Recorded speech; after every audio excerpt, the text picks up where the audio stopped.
Assalamualaikum warahmatullahi wabarakatuh. Perkenalkan nama saya Haji Mukti Prasetyo dengan NIM 073. Di sini saya akan mempresentasikan tugas kimia analitik kualitatif. Untuk poin presentasi yang pertama, produk-produk yang mengandung senyawa anorganik dan prosedur analisisnya. Kemudian yang kedua, artikel pembuatan test kit suatu logam atau anion dengan cara kerja dan reaksinya. Dan yang ketiga, jurnal analisis logam berat dari cemaran di lingkungan.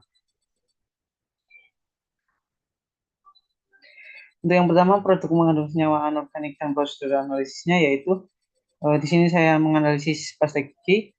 Untuk preparasi sampelnya yaitu sampel dilarutkan dengan hasil encer, kemudian dipanaskan untuk mempercepat reaksinya, kemudian dipisahkan antara filtrat, dipisahkan untuk mengambil filtratnya, untuk diambil filtratnya.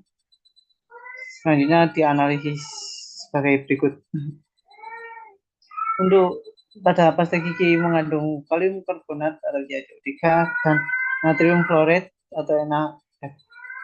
Untuk analisis Ca12 atau kalsium, yaitu menggunakan uji nyala api yang menandakan nyala api berwarna merah kuningan. Kemudian larutan sampel ditambahkan dengan amonium oksalat, akan timbul endapan putih CaC2O4. Kemudian untuk analisis kemudian larutan ditambahkan dengan H2SO4 encer dan dipanaskan, akan membentuk kristal jarum. Kemudian pada sampel CO3 2- atau karbonat, yaitu dengan uji larutan yang ditambahkan HCl, akan muncul gelembung CO2. Kemudian ditambah larutan yang ditambahkan AgNO3, akan timbul endapan putih berupa Ag2CO3.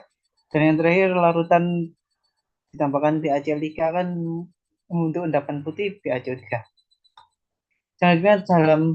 Selanjutnya pada sampel Na plus atau natrium, yaitu pada uji nyala api menimbulkan nyala api kuning intensif, kemudian larutan ditambahkan dengan K2H2SB2O7 akan membentuk endapan kristal putih, dan kemudian larutan ditambahkan dengan ZN uranil asetat akan timbul endapan kristal kuning. Pada sampel fluoride, yaitu analisis dilakukan dengan larutan ditambahkan CaCl2, akan terbentuk endapan putih CaF2, kemudian larutan ditambahkan FeCl3 akan terbentuk warna kuning FeCl3 yang mudah.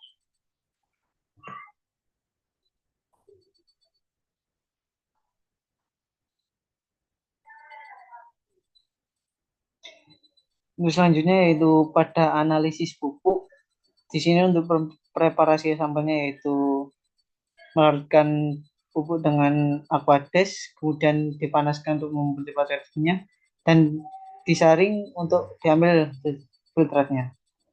Dalam pupuk terdapat amonium nitrat dan kalium klorida. Untuk yang pertama, analisis NH4 plus atau amonium, yaitu pada uji aroma, yaitu berbau amonia. Kemudian yang selanjutnya, batang pengatur yang telah diberi HCl pekat atau dicelupkan pada HCl pekat, kemudian diletakkan pada mulut tabung, akan terbentuk putih. Yang selanjutnya, larutan ditambahkan dengan reagen Nessler akan terbentuk kristal jarum. Pada sampel nitrat atau NO3-, yaitu larutan ditambahkan dengan difenilamin, terbentuk terbentuk larutan yang berwarna biru tua. Kemudian larutan yang ditambahkan dengan FeSO4 akan terbentuk cincin coklat pada perbatasan antara dua lapisan larutan. Yang selanjutnya, larutan ditambahkan dengan BaCl2, akan timbul endapan putih BaNO3.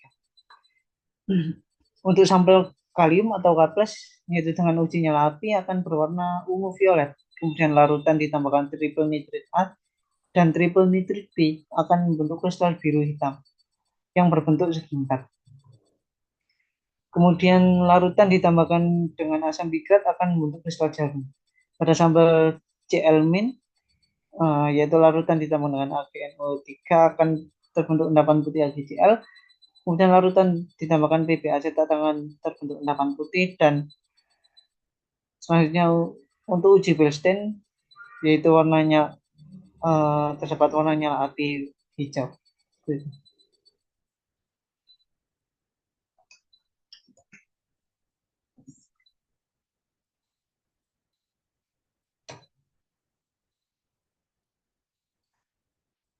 Kemudian tugas yang kedua yaitu artikel pembuatan test kit logam dengan cara kerja dan review. Di sini saya menggunakan jurnal dari Teti dan kawan-kawan, yaitu yang berjudul pembuatan visual strip sensor ion besi 2 dengan bahan pendukung kertas yang dilapisi poliakrilamida. Untuk fungsinya yaitu yang pertama yaitu untuk mendeteksi kandungan Fe2+ dalam air karena kadar Fe2+ berlebih dapat menyebabkan air keruh, berbau logam, dan kualitas menurun. Untuk prinsip kerjanya yaitu reaksi kompleksasi antara Fe2+ dan ligan 1,10 phenanthroline yang menghasilkan kompleks berwarna jingga kemerahan. Untuk persamaan reaksinya yaitu Fe2+ ditambah dengan 1,10 phenanthroline kemudian akan terbentuk ion kompleks yang berwarna jingga kemerahan. Untuk bahan test kit yaitu diantaranya satu kertas Wacom 41 sebagai substrat atau media strip sensor, kemudian selanjutnya poliakrilamida sebagai polimer yang menyerap air dan menahan ligan. Kemudian 1,10 phenanthroline yaitu ligan kompleks Fe2+ dan yang terakhir DMSO4 sebagai pelarut polimer dan ligan. Untuk cara kerjanya yaitu yang pertama sensor dicelupkan pada sampel yaitu kemudian ditunggu selama 15 menit. Setelah itu didiamkan. Jika terdapat warna putih, garis putih akan eh, yang menandakan tidak mengandung Fe2+. Sedangkan jika terdapat garis warna jingga yang menandakan sampel tersebut mengandung Fe2+.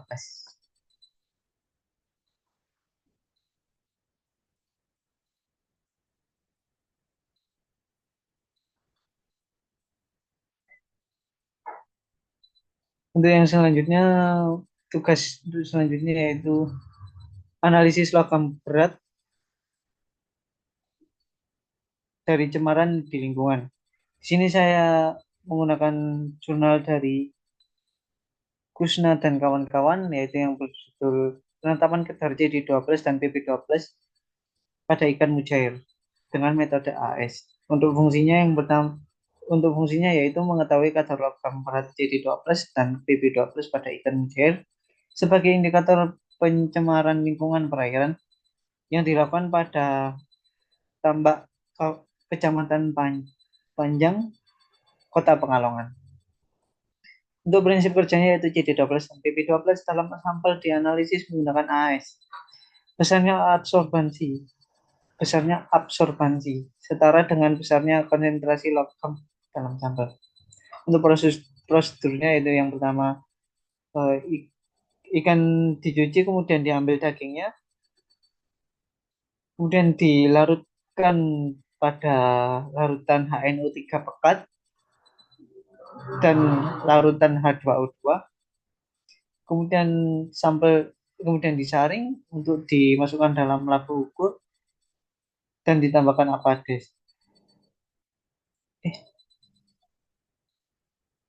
Untuk selanjutnya pembuatan larutan standar dilakukan juga pembuatan larutan standar. Kemudian untuk larutan standar dan sampel dianalisis menggunakan metode AS. Hasil dari jurnal tersebut yaitu pada kadar CD12 menghasilkan pengukuran konsentrasi sebesar 17,38 ppm. Sedangkan pada kadar PP12-nya menghasilkan konsentrasi sebesar 6,8 ppm.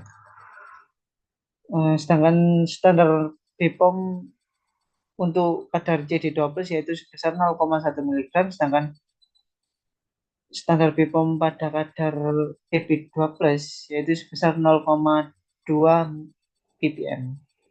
Sehingga pada kesimpulannya ikan mujair tersebut melebihi dari batas yang dianjurkan oleh BPOM.